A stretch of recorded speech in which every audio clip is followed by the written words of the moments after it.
నమస్తే welcome to BRK news. YCP party మాజీ CM YS Jagan ప్రధాన సలహాదారుడు మాజీ మంత్రి రామకృష్ణారెడ్డి కొడుకు సోషల్ మీడియా మాజీ కన్వీనర్ సజ్జల రామభార్గవరెడ్డికి సుప్రీంకోర్టులో చుక్కెదురయ్యింది.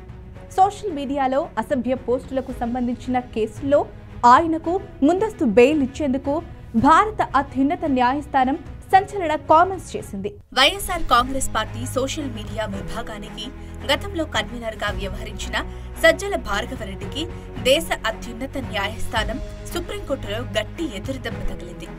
సోషల్ మీడియాలో అభ్యంతరకరమైన పోస్టులు పెట్టారన్న ఆరోపణలకు సంబంధించిన కేసులో ఆయన దాఖలు చేసుకున్న ముందస్తు బెయిల్ పిటిషన్ను సర్వోన్నత న్యాయస్థానం తోసిపుచ్చింది.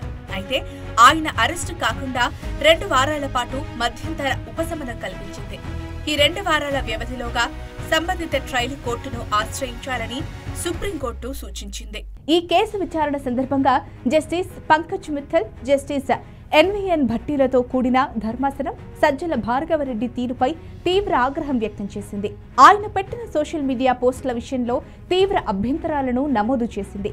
మీరు సోషల్ మీడియాలో పెట్టిన పోస్టులు మాకు అర్థం కాలేదని భావిస్తున్నారా? ఏ ఉద్దేశంతో ఆ పోస్టులు పెట్టారో మేం గ్రహించలేమని అనుకుంటున్నారా అని చబాట్లు పెట్టింది. ఈ కేసులో విచారణ సందర్భంగా సజ్జల భార్గవరెడ్డిపై justice Pankaj Mittal, justice SVN Bhatti ధర్మాసనం తీవ్ర ఆగ్రహం వ్యక్తం చేసింది. సోషల్ మీడియాలో ఆయన పెట్టిన పోస్టులపైన తీవ్ర అభ్యంతరం తెలిపింది. సోషల్ మీడియాలో మీరు పెట్టిన పోస్టులు మాకు అర్థం కాలేదనుకున్నారా? ఏ ఆలోచనతో పోస్టులు పెట్టారో ఆ మాత్రం తెలుసుకోలేమా? ఆ పోస్టులు భరించరాని స్థాయికి వెళ్లాయని తేల్చి చెప్పింది. ఆ పోస్టులు సహించరాని విధంగా ఉన్నాయని ధర్మాసనం ఘాటుగా వ్యాఖ్యానించింది. సమాజంలో ఒక ఉన్నతమైన స్థానంలో ఉంటూ సోషల్ మీడియాలో ఇలాంటి పోస్టులా పెట్టేది అంటూ సజ్జల భార్గవరెడ్డిపై కోర్టు ఫైర్ అయింది.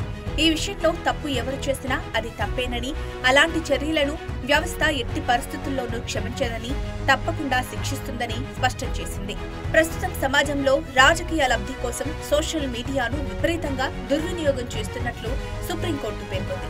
ప్రస్తుతం ఎవరైనా ఒక్కటి గుర్తుపెట్టుకోండి, సోషల్ మీడియాను దుర్వినియోగం చేసే కేసుల్లో అంత తేలిగ్గా బెయిల్ లభిస్తుందని ఆశించవద్దు. ఒకవేళ అలా బెయిల్ వస్తే ప్రతి ఒక్కరూ తమ ఇష్టానుసారం ప్రవర్తిస్తారని సుప్రీంకోర్టు తీవ్ర స్వరంతో హెచ్చరించినట్లు సమాచారం. ఈ వ్యాఖ్యలు సోషల్ మీడియా వినియోగంపై బాధ్యతాయుతంగా వ్యవహరించాల్సిన అవసరాన్ని నొక్కి చెబుతున్నాయి.